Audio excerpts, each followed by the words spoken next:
জুলাইটাকে কিভাবে এরা বিক্রি করছে, যেই সার্জিসের পকেটে টাকা থাকতো না, সেই সার্জিস 5 আগস্টের পরে হয়ে গিয়েছিল জমিদারের নাতি। 32 যে ভেঙেছে, এটা শেখ হাসিনা মেনে নিবে কিনা সেটা অনেক পরের প্রশ্ন। এটা বাংলাদেশের মানুষই মেনে নেয়। আরে 32 তো একটা ইতিহাস।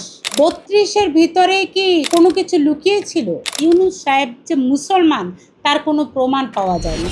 কোথাকার কোন সুজন, হ্যাঁ, কোথাকার কোন রিক্সাওয়ালা সাহেব, উনি এখন হয়ে গেছেন রিক্সাবাদ শুধুই সাহেব, জমিদার হয়ে গেছেন। যেভাবে সার্জিস, যেই সার্জিসের পকেটে টাকা থাকতো না, শুয়ে থাকতো টিএসসির বারান্দায়, সেই সার্জিস 5 আগস্টের পরে হয়ে গিয়েছিল জমিদারের নাতি।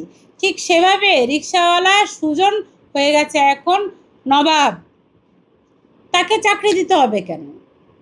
তিনি তো জীবন জীবিকার জন্য একটা হালাল পথে রোজগার করতেন। তার মানে দেখেন জুলাইটাকে কিভাবে এরা বিক্রি করছে, যে একটা রিক্সাওয়ালা পর্যন্ত আর রিক্সাওয়ালা থাকে নাই, সে হয়ে গেছে একটা হোমরা চোমরা কিছু।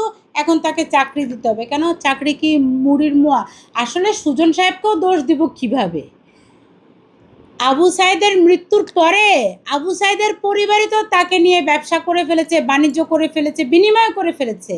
আবু সাইদের বোনকে, আবু সাইদের বাবাকে, মাকে সরকার বিভিন্ন জায়গায় বসিয়ে দেয়নি? হাদিকে মেরে এরাই আবার হাদির বউকে আপনার আমার কষ্টের টাকা দিয়ে ফ্ল্যাট দিয়েছে, হাদির ভাইকে চাকরি দিয়েছে, হাদির অমুক ভাইকে ওটা করেছে, হাদির পরিবারকে টাকা দিয়েছে, আপনার আমার টাকা সবই তো। আরে জুলাইয়ের যে এরা বলে 1000, প্রত্যেকটা পরিবারকে তারা 30 লক্ষ টাকা করে দিয়েছে। তার মানে জুলাইয়ের পরিবারকে এককালীন তারা 300 কোটি টাকা দিয়েছে। দেশের জনগণের কষ্টের টাকা এরা জুলাইয়ের 1000 পরিবারকে দিয়েছে কমপক্ষে। তারপরে আবার 20,000 টাকা করে মাসিক ভাতা যদি আমি ধরি, তাহলে 2 কোটি টাকা এরা শুধু তথাকথিত এই জুলাই শহীদদের পরিবারকে দিয়েছে। কোত্থেকে এসেছে টাকা? আপনার টাকা, আমার টাকা, আমাদের কষ্টের টাকা এরা ছান ছান করে উড়িয়েছে। একটু কয়েকদিন পর পরে বেরিয়ে এসেছে, মরে গিয়ে ফেরত এসেছে জুলাই শহীদ। মদ খেতে গিয়ে মারা যাওয়ার পরে ওকে জুলাই শহীদ বানানোর পরে দেখা গিয়েছে যে ওরে বারে পাওয়া গিয়েছে ও মদ খাওয়া অবস্থায়। এই হলো জুলাই শহীদ। তাহলে আমাদের কষ্টের টাকা এরা নষ্ট করেছে। হাদিও কিছু না, একটা জঙ্গি ছাড়া, আর আবু সাইদও কিছু না, একটা শিবিরের কর্মী ছাড়া। হ্যাঁ, অথচ এদেরকে শুধুই এরা শহীদ বানিয়েছে, যোদ্ধা বানিয়েছে। আসলে ইচ্ছা করলেই আপনি ইতিহাস বানাতে পারবেন না, আর ইচ্ছে করলেই ইতিহাসকে বিকৃত করতে পারবেন না। 32 যে ভেঙেছে, এটা শেখ হাসিনা মেনে নিবে কিনা সেটা অনেক পরের প্রশ্ন। এটা বাংলাদেশের মানুষই মেনে নেয়। 32-এর ভিতরে কি কোনো কিছু লুকিয়ে ছিল? আরে 32 তো একটা ইতিহাস। তার মানে এই জুলাই গাদ্দারগুলো, এই জুলাই জঙ্গিগুলো, জুলাই দালালগুলো 32 ভেঙে কিছু কিছু কাজ কি করেছে? 32-এর ভিতরে যে জিনিসপত্র ছিল এগুলো বিক্রি করে তারা তাদের পকেট ভরেছে। 2, মানুষকে ভয় প্রদর্শন করেছে যে দেখো, আমাদের বিরুদ্ধে কথা বললে তোমার বাড়িটা ভাঙতেও 2 মিনিট লাগবে না। এবং এরা নিজেরা যে কত বড় কুলাঙ্গার এটা প্রমাণ করতে তখন তারা এই 32 ভেঙেছিল। বাংলাদেশের মানুষই তাদেরকে কোনোদিন মাফ করবে না। শেখ হাসিনা তো অনেক পরের ব্যাপার। ডারবি নাসির পাটোয়ারির কি আবার নতুন হুঙ্কার? সেটা হলো যে ওই ভারতে বসে কে মানুষকে ডিস্টার্ব করছে। আরে শেখ হাসিনা ভারতে বসে মানুষকে ডিস্টার্ব করছে, এটা তো অনেক পরের ব্যাপার। আপনারা তো বাংলাদেশে বসে বাংলাদেশের মানুষের হুমকির কারণ হয়েছে। আপনারা জুলাই জঙ্গিগুলা, জুলাই দালালগুলা তো বাংলাদেশে বসে আমাদের হুমকির কারণ হচ্ছেন। আমাদের লুটপাট করছেন, ছিনতাই করছেন, চাঁদাবাজি করছেন। হ্যাঁ, আপনাদের উল্টা পাল্টার কথার যন্ত্রণায় মানুষ তো আর টিকতে পারছে না। বাংলাদেশে কোথাও কোনো নিরাপত্তা নাই, কিছু নাই। আর আপনারা খালি আছেন জুলাই সনদ বাস্তবায়ন করো, জুলাই দাবি মেনে নিতে হবে। জুলাই কেন মানে না? জুলাই দোকান নিয়ে আপনারা পড়ে আছেন।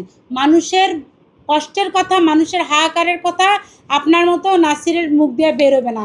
আপনার মুখ দিয়ে বেরোয় খালি ডারবির ভুকে ধোয়া আর দুর্গন্ধ। এটা ছাড়া তো আপনার মুখ দিয়ে আর কিছু বাইরে না ভাই।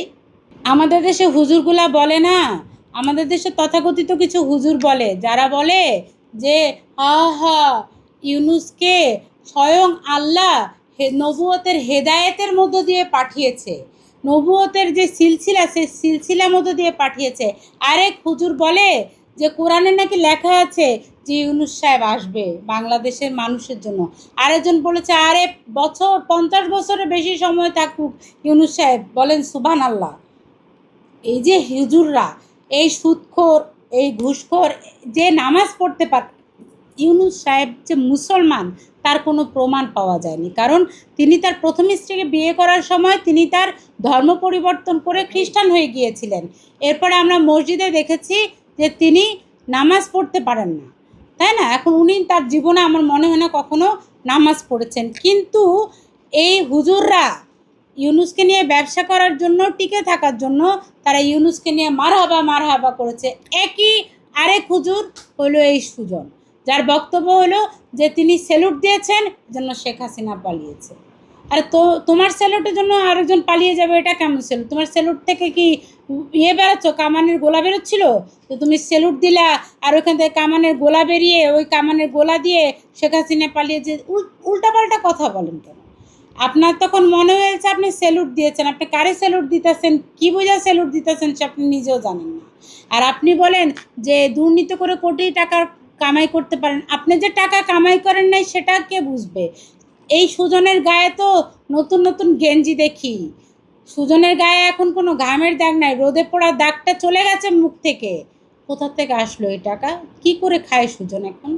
শান্তা ফারজানা লেখাপড়া করেছে এবং শান্তা ফারজানা যথেষ্ট আব্রু পোশাকের মধ্য দিয়ে শান্তা ফারজানা রুটি রুজির জন্য হালাল রোজগার করে এবং আমি আমার রোজগারের টাকা দিয়ে আমি মানুষের জন্য কাজ করি। আমার বাবা মা ডাক্তার ছিলেন, তারা এখন জীবিত নেই। আমার স্কুল আছে, ব্যবসা প্রতিষ্ঠান আছে, এগুলো দিয়ে আমরা আমাদের রাজনৈতিক সংগঠনগুলো চলছে এবং আমার সংগঠনগুলো চলছে। এখন আমাকে যারা গালাগালি করে তারা হচ্ছে বট বাহিনী। আপনি যদি ফেসবুকে আইডিগুলো দেখেন, দেখবেন যে আইডির নাম হচ্ছে নীল আকাশের পরী, লাল গোলাপের কাঁটা, বন্ধু তোমায় মনে পড়ে, তুমি আমার বন্ধু, হ্যাঁ, বা কতগুলো আরবি নাম যেগুলো পড়া যায় না, হ্যাঁ, এমন কোনো নাম যেটা পড়তে পারবেন না, হ্যাঁ। আবার কোনো মানুষের নাম যদি হয় তাহলে হিজবুল্লাহ, তৌহিদি জনতা, এবং বেশিরভাগ একজন 20-30টা আইডি চালায়। এর কাজই এটা। শান্তা ফারজানা তো রাজনীতি করে খায় না, শান্তা ফারজানা ঘরে বসে খায় না, শান্তা ফারজানা কাজ করে। আর এরা কি করে? হাত আছে, পা আছে, অথচ ফেসবুকটাকে এরা গালি দিয়ে খায়। আমাকে গালি দিয়ে ওরা টাকা রোজগার করে, ওই টাকা দিয়ে বাচ্চাকে খাওয়ায়, লানত এদের উপরে। অথচ এই ফেসবুক, ইউটিউব কি কিছুই না।